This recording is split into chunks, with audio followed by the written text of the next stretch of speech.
دولت ایک بچھو ہے اور سانپ ہے، جب تک ان کا منتر معلوم نہ ہو ہاتھ مت ڈالو ورنہ زہر سے ہلاک ہو جاؤ گے۔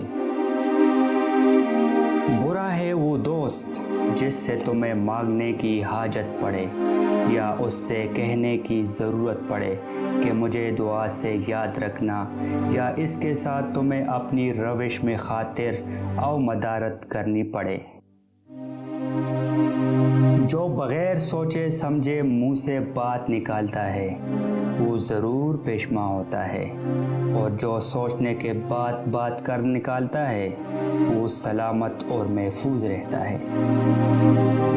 انار دماغ کو تیز کرتا ہے، توری عقل کو بڑھاتا ہے، امرود کا شربت بدن کو طاقت دیتا ہے۔